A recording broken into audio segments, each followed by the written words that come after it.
do you think ancient builders possessed technologies that we cannot replicate today, even with modern technology?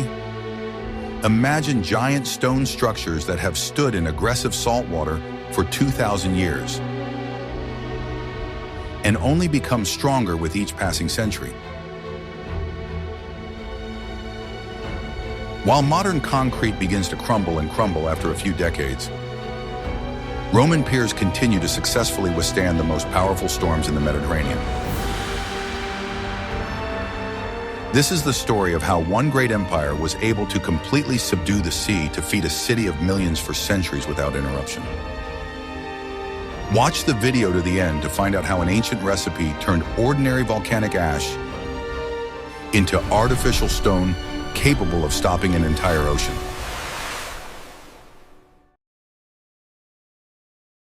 First, I will reveal a secret that will completely change your perception of the possibilities of the past and the engineering genius of ancient craftsmen. For a long time, modern scientists and archaeologists could not understand why the Roman sea moles in Ostia did not turn into a pile of sand under the impact of the waves. It turned out that the Romans used a unique building material that reacted chemically with salt water during use. Instead of gradually deteriorating from exposure to salt and temperature changes, this concrete crystallized over time and turned into a truly durable monolith. This made it possible to build ports in places where it had previously been considered absolutely impossible due to the incredible force of the currents and constant tides. Each block in the port's foundation was the result of a complex technological process that was available only to highly skilled Roman craftsmen. They did not simply mix lime with sand and water, but used a special volcanic ash extracted from the vicinity of the famous Mount Vesuvius. This unique component was called pozzolana and had the magical property of hardening and gaining strength directly under the water without access to air. Without this accidental or ingenious discovery, Rome would never have become a great maritime power capable of completely controlling the entire Mediterranean. Builders understood that the secret to durability lay in the correct proportions of this volcanic ash and lime. The main purpose of building the ports of Ostia and Portus was to ensure a guaranteed supply of grain from Egypt and North Africa to the capital. Rome was growing at an incredible rate, and its daily food requirements were simply enormous for that time. The old port at the mouth of the Tiber River was constantly clogged with river silt, and heavy merchant ships were often unable to approach the shore. The emperors had to challenge nature and the laws of physics to create artificial harbors on an unprecedented scale. It was a decision dictated by the need for survival of a huge metropolis that depended on the sea for every street. Concrete production technology was so standardized that blocks could be produced in huge quantities according to a single model. This made it possible to build piers at an incredible speed, using the labor of thousands of workers and skilled supervisors. The Romans created a real construction industry, where each stage was detailed and tested in practice. The use of pozzolana gave them an advantage that no other people of that era had. They could literally pour stone into the ocean, creating solid ground where before there was only the abyss. The enormous volumes of concrete required precise logistics for the delivery of materials to the large-scale construction site on the coast. Thousands of carts loaded with volcanic ash arrived daily at construction sites from all over Italy. This created additional jobs and stimulated the development of the road network in the vicinity of future port cities. The Romans knew how to link different sectors of the economy into a single mechanism to achieve a single global goal. The entire construction process was a monument to the organizational talent of Roman officials and engineer architects.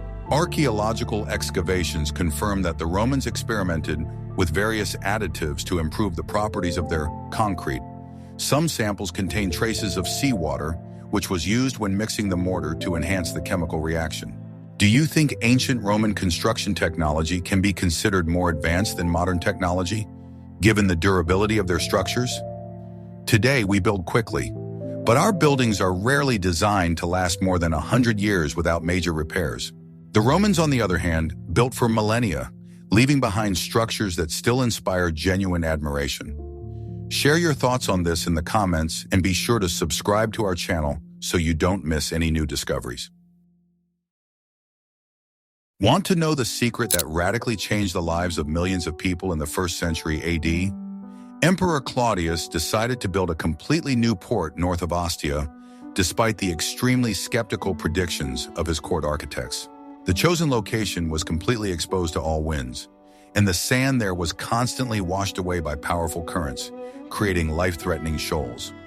To solve this difficult problem, the emperor ordered the creation of 2 huge arched embankments extending far into the open sea. It was the most ambitious and daring hydraulic engineering project of its time, requiring the full mobilization of thousands of workers. They knew perfectly well that simply throwing rough stones into the water would not be enough to reliably protect ships. It was necessary to create a massive and monolithic foundation that would not be washed away by strong underwater currents in the first winter. To this end, huge wooden boxes were successfully used, which were filled with Roman concrete and then carefully sunk at their required points. This innovative system made it possible to create stable artificial islands that served as reliable supports for future breakwaters and long quays. Each such structure became the foundation for the future maritime security of the empire. The rocky seabed was not always convenient or stable for securing heavy engineering structures. The Romans actively used large piles, which are practically immune to decay in water, to strengthen the ground under the foundation. They drove them incredibly deep into the sand, creating a stable and reliable platform for laying massive stone blocks. Each step of this grandiose construction was carefully checked against complex drawings that took into account the windrows and the direction of the currents.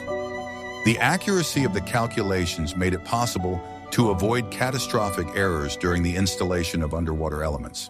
The harsh climate of the Mediterranean also dictated its own harsh conditions to the builders of the great and beautiful portus. The summer heat allowed Roman concrete to dry much faster, but the workers had to labor in extremely difficult conditions.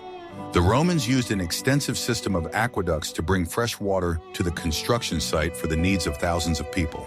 Their deep knowledge of hydraulics allowed them to accurately calculate how the water level in the harbor would change after the construction of the piers. This prevented flooding of coastal areas during high tides or storms. Their knowledge of the unique properties of pozzolana allowed them to create monolithic blocks weighing hundreds of tons directly in seawater. This completely eliminated the need for extremely dangerous transportation of heavy cargo over long distances across rough seas. As a result, the army of builders spent much less energy on logistics, focusing instead on the quality of the masonry and the strength of the mortar. Rome convincingly defeated the sea using chemistry and cold engineering calculations where others relied on luck. It was a triumph of human intellect over unpredictable nature. During the construction of the Claudius breakwaters, special pile-driving machines were used, powered by the muscle power of slaves. These mechanisms allowed for the enormous impact force necessary to penetrate the dense layers of marine soil. The Romans spared no effort to ensure that their port stood on the strongest possible foundations. Each pile was a guarantee that the breakwater would not budge even under the pressure of colossal masses of water. Such attention to detail was a hallmark of the Roman approach to any construction project.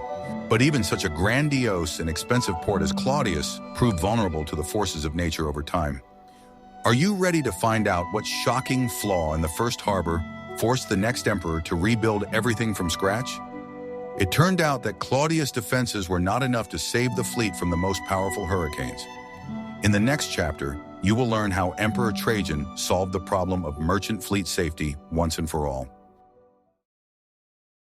What I am about to show you surpasses even the wildest fantasies about the engineering skills of ancient times. The great Emperor Trajan realized in time that the open harbor of Claudius did not provide 100% protection during storms. He ordered the construction of an additional inner basin, which had a unique and regular hexagonal shape. This geometric shape was chosen by the architects not by chance, but to maximize the number of berths. Trajan's hexagon became the true pinnacle of Roman urban planning, combining aesthetics and absolute functionality. This engineering marvel worked as follows. Huge merchant ships first entered the outer port of Claudius and then passed through a canal into the basin. Here, the water was always completely calm, which allowed valuable goods to be unloaded around the clock in any weather, even the worst. Each of the 6 sides of this hexagon was densely built up with huge multi-story warehouses called horea. This made it possible to store colossal reserves of grain and oil, reliably protecting them from spoilage, moisture, and pests. The system was thought out down to the smallest detail to meet the needs of Rome. The assembled structure of this port was so sturdy that even strong earthquakes could not damage it. Pozzolana concrete absorbed vibrations perfectly and hardly cracked at all, unlike ordinary natural stone. Such phenomenal reliability allowed Rome not to worry about supplying the city with food even in the most difficult times. It was a real technological breakthrough that ensured the prosperity of the empire for many centuries to come. The hexagonal basin became a symbol of the stability and power of the imperial authority. The distribution of warehouses around the perimeter of the hexagon made it possible to serve dozens of large sea vessels at the same time. There were no longer huge queues for unloading, which had often paralyzed the work of old Ostia for weeks at a time. Every experienced captain knew exactly where his berth was and when all the necessary unloading work would begin. This saved ship owners and state food purchasers enormous amounts of money. The entire process was optimized to achieve maximum throughput. Each side of the hexagon was more than 300 meters long, giving the berths a total length of almost 2 kilometers. This allowed hundreds of ships to be moored at the same time without the slightest crowding or danger of collision. The surface of the quays was paved with sturdy stone slabs, capable of withstanding the weight of thousands of tons of cargo. The Romans even provided special mooring rope fastenings embedded deep into the concrete base. All elements of the system were standardized for ease of operation. Thus, the majestic hexagonal basin was not just a beautiful structure, but a complex hydraulic mechanism. It transformed the dangerous seacoast into a safe and highly efficient machine for rapid cargo transshipment. The Romans did not just build ports, they created a new reality where the sea was completely subject to human will. Like this video if you are genuinely impressed by the scale of the engineering thinking of these ancient builders. And don't forget to subscribe to the channel so you don't miss any new videos.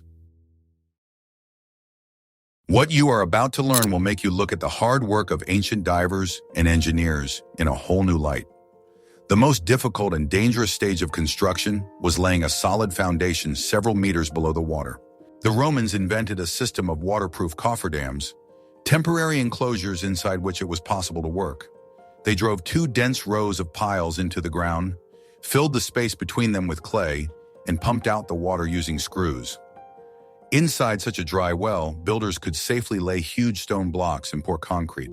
A more complex tactic was to create monolithic underwater structures without completely pumping water out of the work area. In this case, a thick pozzolana mortar was lowered to the bottom in special leather bags or through long pipes. The mixture was so dense that it did not spread in the water, but settled in an even layer in a pre-prepared form. This required the delicate coordination of hundreds of people on and below the surface of the water.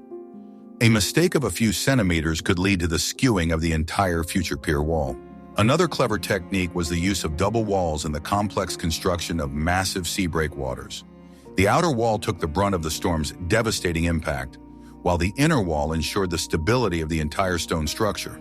The space between them was tightly filled with crushed stone and concrete, creating an incredibly strong and flexible barrier. This allowed the structure to deform slightly under the enormous pressure of ice or waves without collapsing. Engineers understood that absolute rigidity could cause sudden collapse. They skillfully used natural conditions to significantly facilitate their extremely difficult work on the coast. For example, during low tide, they managed to carry out the most important work of sealing the lower joints of the formwork. At this time, the water temporarily receded, exposing the work front and allowing builders to use simpler tools. Every minute was precious, and the organization of labor in the Roman port resembled a well-oiled conveyor belt. The efficient use of time was the key to completing the project on schedule. This constant and exhausting struggle with water pressure and tool corrosion tempered the character of Roman craftsmen. They were never afraid of the most difficult tasks and always found a way out of difficult situations that arose on the construction site. As a result, they created a technology that was 2,000 years ahead of its time in the field of hydraulic engineering. The Romans laid the foundations that are used in the construction of modern ports and dams around the world. Their legacy is not only ruins, but also the very methodology of construction. Not only Archimedes screws were used to pump water out of cofferdams, but also special chain pumps with leather buckets. This allowed the working area to be kept dry even with small leaks in the enclosure. Slaves worked in shifts, ensuring that the pumps operated continuously throughout the daylight hours. The Romans created a system where human power and simple mechanics produced remarkable results. The power of this living machine was sufficient to drain huge areas of the seabed. After the concrete was poured, the cofferdams were dismantled, and the wood was reused on the next construction site. This made the process more economical and allowed the workfront to be quickly moved along the coastline.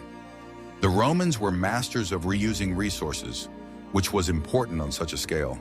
The formwork was standardized, which made it easier for untrained personnel to assemble and disassemble. The entire process was automated, which reduced the likelihood of production defects. Do you know what secret ingredient made their underwater concrete 3 times stronger than its modern counterpart? In the next chapter, we will take a detailed look at the chemical composition of Roman stone and its amazing properties. In the next chapter, you will learn how they coped with the terrible weather and why their mortar was not washed away by water. Are you ready to take a peek into the laboratory of the ancient alchemists of architecture? What if I told you that the secret to the strength of Rome itself was hidden in ordinary-looking volcanic dust? The main component of their concrete was pozzolana, ash extracted from the vicinity of the city of Pozzoli at the foot of Vesuvius. Roman scientists such as Vitruvius described in detail the properties of this powder, which could turn into stone. This mixture had the unique ability to harden hydraulically, meaning it could set without any access to air. For the ancient world, this was akin to real magic, allowing them to build piers right in the depths of the sea. They knew exactly where to find the best quarries, where the highest quality ash of different colors and grain sizes was mined. Red pozzolana was traditionally considered the best for land-based structures, while gray pozzolana was ideal for complex work in water. This allowed them to create mortars with predetermined properties for each specific part of the port.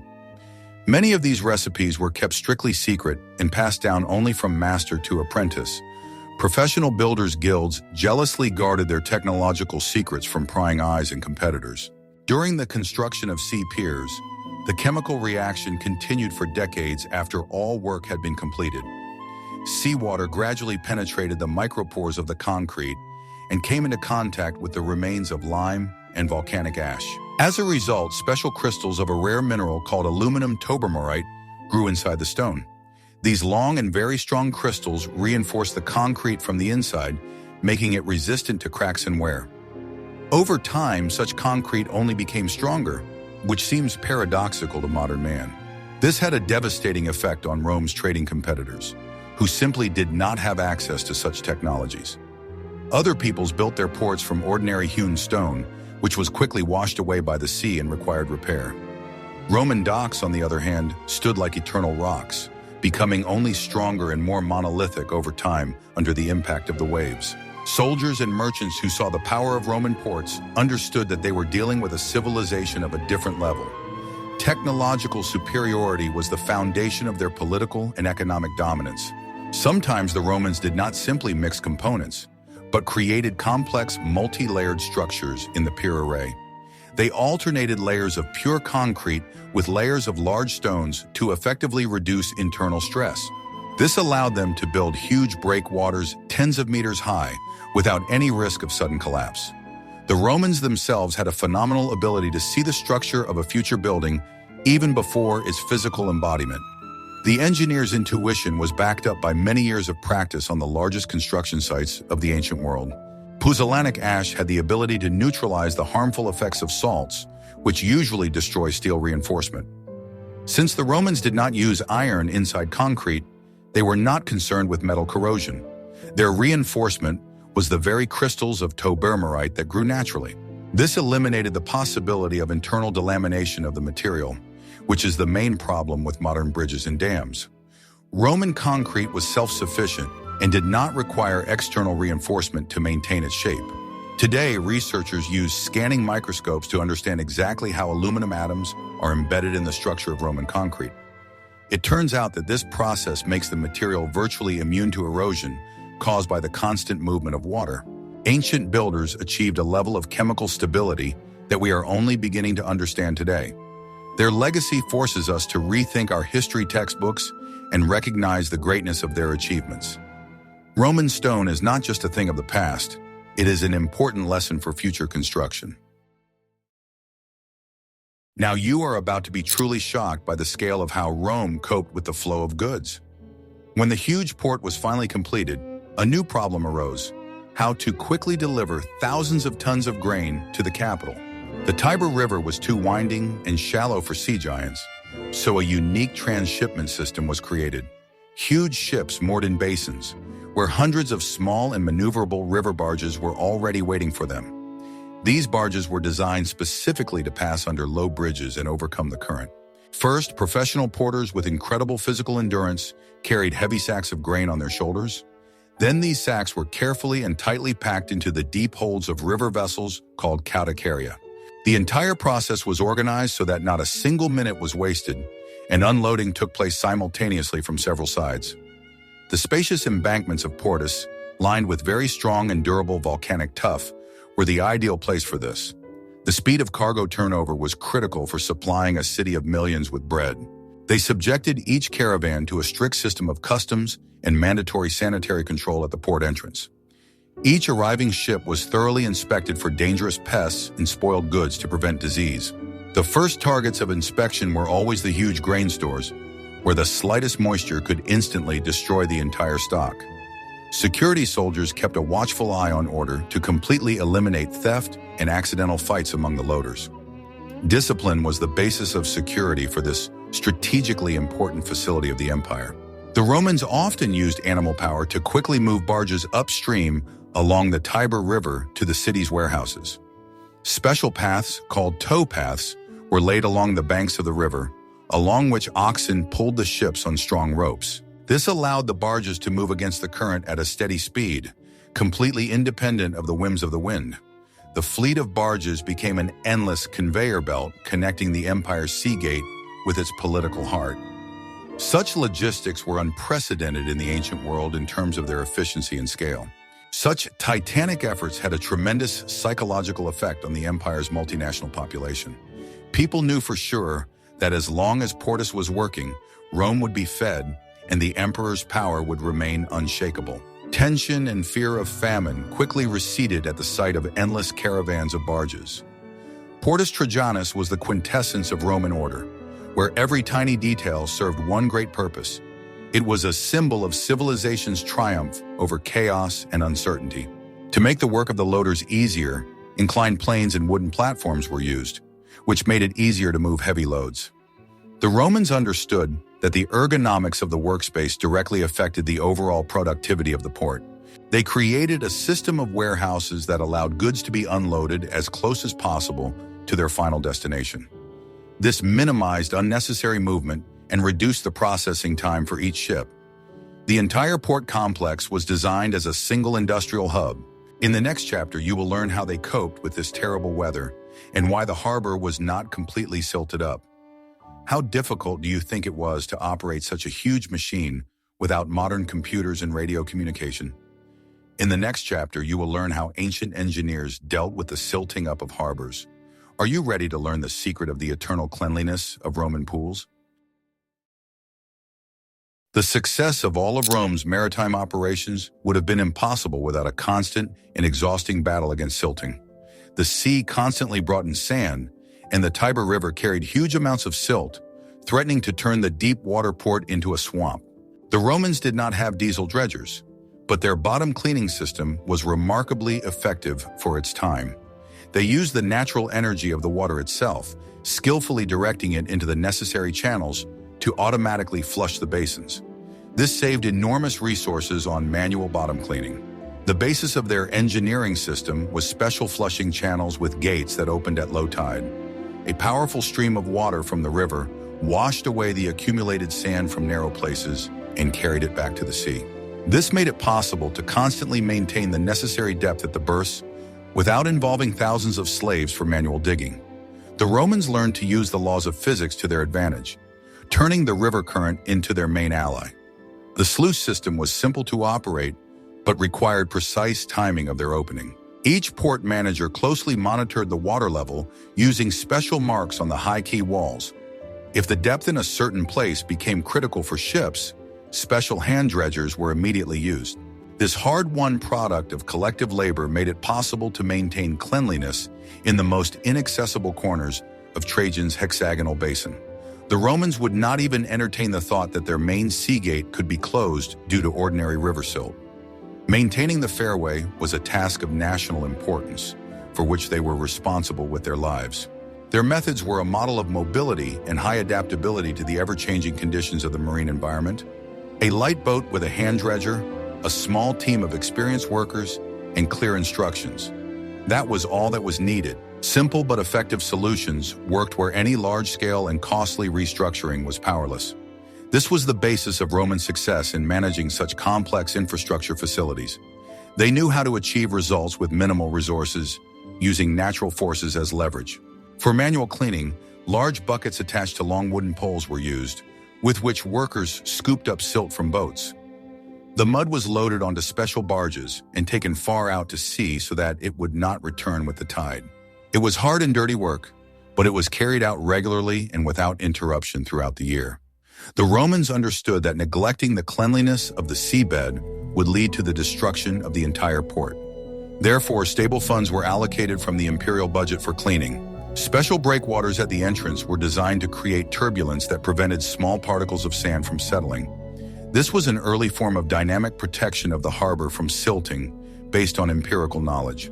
Roman engineers passed on these secrets in their treatises, making them the property of the entire empire.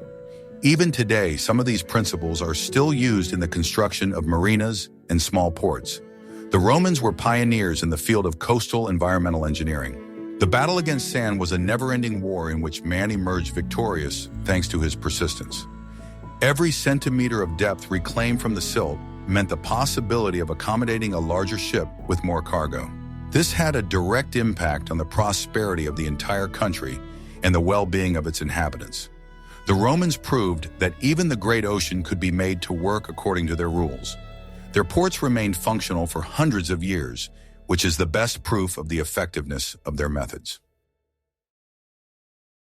Unloading goods in portus was not a chaotic process, but a carefully planned operation of unprecedented scale. Its success depended directly on the giant warehouse complexes, horea, that surrounded the entire harbor in a tight ring. These buildings were not just ordinary sheds, but veritable stone fortresses for grain and oil. They were reliably protected from accidental fire, moisture, and ubiquitous rodents thanks to their unique design. The future of Rome was stored within these walls, and they were guarded as carefully as the imperial palace. It all began with a very thorough and quick sorting of incoming goods right on the sun-drenched waterfront. Several experienced overseers could completely distribute the entire cargo of a large ship in literally an hour. They carefully studied the stamps on the amphorae, checked the quality of the grain, and kept strict records on their wax tablets. Order at the pier ensured that goods would not be mixed up and would end up in the warehouse for which they were intended. Each category of cargo had its own strictly defined place in the huge warehouse city. Information about the filling of all warehouses was promptly forwarded to the port administration for decision-making. At the council, officials decided which goods should be sent to Rome immediately and which should be kept in the strategic reserve. The best time for river transport was chosen so as not to create unnecessary congestion in dangerous situations. Distribution logistics were no less important than the unloading of ships in the harbor itself. The ability to manage stocks was key to preventing price spikes in the capital's markets. The speed of unloading was critical to maintaining stable low bread prices in the huge capital. The entire complex operation, from mooring to complete cleaning of the holds, could take only a few hours. This was only possible thanks to the incredibly coordinated work of hundreds of professional loaders and accountants. They grabbed sacks and ran quickly along wooden ramps, working as a single, well-oiled mechanism. Labor efficiency was elevated to the status of a national priority here. The internal layout of the warehouses was planned as carefully as the berths of the port itself. Wide aisles inside the buildings allowed carts and workers to move quickly without getting in each other's way. The Romans made the most of every square meter of space without forgetting about fire safety. The walls of the warehouses were very thick to maintain a stable, cool temperature inside, even at the hottest time of day. This created the ideal microclimate for storing perishable goods. In addition to grain, Portus's warehouses held huge quantities of olive oil, wine, marble, and luxury items. Each type of goods had its own specialized storage area with specific temperature and humidity conditions. Amphorae containing oil were stored in deep cellars where it remained cool even in summer, preventing the oil from going rancid. The Romans were the first to create such a differentiated storage system on an industrial scale. This made Portus the main distribution center for the entire Mediterranean region. The warehouses were guarded by special units that patrolled the area day and night. Any attempt to steal or damage state property was punished with the full severity of imperial law. The Romans understood that the security of the warehouses meant the security of the state and spared no effort in protecting them. The walls of the Horea were designed to withstand even an attempted storming in the event of popular unrest. They were veritable fortresses within the port, symbolizing the power and organization of the authorities. Hundreds of scribes and accountants also worked in these buildings, keeping endless records of incoming and outgoing goods. Every transaction was recorded, which helped prevent corruption and abuse by local officials. The Romans created a prototype of modern warehouse accounting, which was surprisingly accurate for its time. Without this paper, or more precisely, wax control, the operation of such a giant would have been impossible. Warehouses were not only a place of storage, but also an information center for the entire trading network of the empire. On paper, any artificial harbor in the open sea was bound to be destroyed by the first powerful storm. The sea had significantly more power, with constant water pressure and the destructive energy of waves several meters high. However, in reality, the Roman piers of Portus withstood blows that often destroy even modern structures. The secret lay in the unique combination of the shape of the structure and the chemical composition of the concrete used. The Romans learned not to fight the sea, but to make it work to strengthen their own structures. The main problem with any port was its excessive rigidity in the face of violent and unpredictable natural forces. Roman concrete, thanks to its special porous structure, had remarkable viscosity and stability. It did not crack from vibrations, but seemed to absorb all the energy of the waves, distributing it throughout the structure. This prevented local damage, which usually leads to the complete collapse of the entire structure. The material lived its own life underwater, constantly adapting to external loads and pressures. The port administration was completely independent of capricious external suppliers of any building materials. It had its own quarries, fleets for transporting heavy stone, and schools for experienced craftsmen. Long supply chains had been fine-tuned over centuries, allowing repairs to be carried out in the shortest possible time. The Romans understood that resource autonomy was the key to the stability of the entire coastal defense system. They created a closed production cycle that operated smoothly for many decades. The hydraulic engineers employed by the empire were able to accurately predict the behavior of water in complex conditions. Even the strongest currents could not wash away the foundations of the breakwaters, which were reliably protected by heavy stones. The pursuit of the ideal breakwater shape often led to the creation of true architectural masterpieces. The Romans combined the elegance of lines with the harsh practicality of a military facility in their constructions. Every meter of the pier was the result of long observations of the capricious nature of the Mediterranean Sea. Communication and construction management was remarkably fast for those distant and difficult times. Orders were transmitted using a system of signal towers, which made it possible to coordinate the work of thousands of people simultaneously. The Romans used visual signals to provide immediate warning of an approaching storm. This gave the builders the time they needed to reinforce the formwork and move valuable tools to a safe place. Organization was their main asset in the fight against the unpredictable sea. Giant stone blocks, specially brought from distant quarries, were used to protect the base of the breakwaters. These stones were laid in a specific order, creating a kind of armor for the underwater part of the structure. The Romans understood that destruction begins at the bottom and paid primary attention to protecting the foundation. This allowed them to build structures that were not afraid of erosion for many hundreds of years. Careful preparation of the foundation was the secret to the longevity of the entire above-water structure. The builders were prepared to work hard for the glory of Rome and their own future safety. They created something that far exceeded the importance of their own human lives and time. Their collective genius, embodied in solid stone, became an insurmountable barrier to the most powerful ocean. Roman ports are a monument to human will, which was able to subdue the elements. Thanks to this victory, the empire lived and prospered, fearing no sea storms. The victories of Roman engineers were achieved not only through chemistry, but also through an understanding of true durability. They knew how to build so that their structures did not require constant and costly human supervision. Their goal was to create a system that would work on its own, using the basic laws of physics. They believed that correct calculations and high-quality materials could defeat entropy and time itself. This approach made their architecture a benchmark for all subsequent civilizations in Europe and the East. Their main tool was the absolute predictability of the result for many centuries to come. Architects and emperors lived in the confidence that the ports they created would faithfully serve their great-grandchildren. This strategic view into the distant future set the Romans apart from many other civilizations of the past. They did not seek temporary solutions, but strove to create structures that would become part of the landscape itself. Eternity was not an abstract concept for them, but a very concrete engineering task. They purposefully built a reputation as the greatest builders in the world, whose work was simply impossible to surpass. They left commemorative inscriptions on the piers, reminding every sailor of the undeniable power of the empire.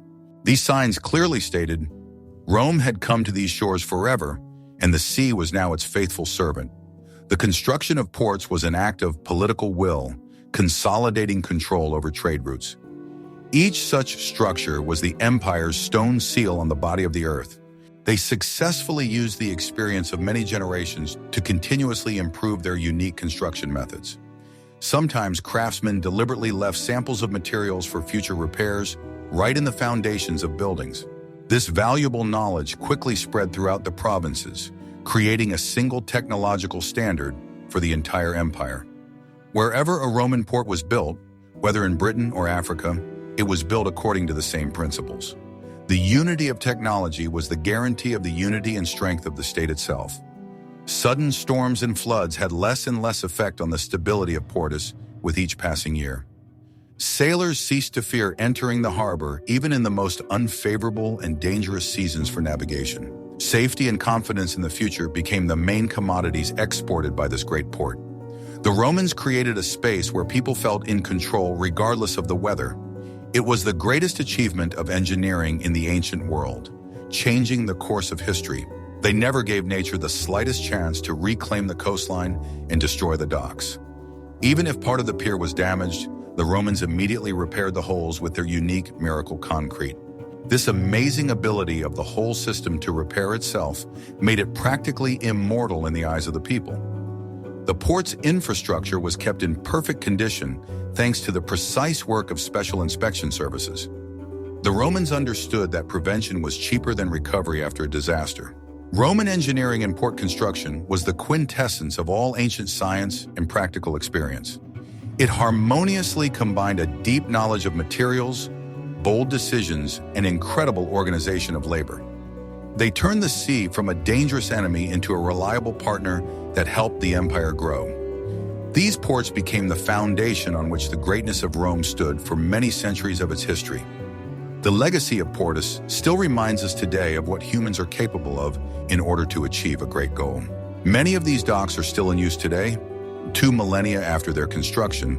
This is living proof that Roman technology was not only effective, but also unmatched in its reliability.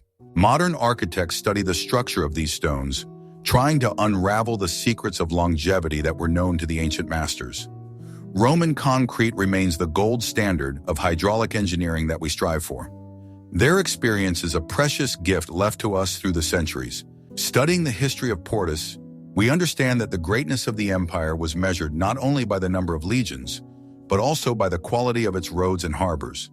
Without reliable ports, Rome would never have been able to unite so many different peoples and territories around itself.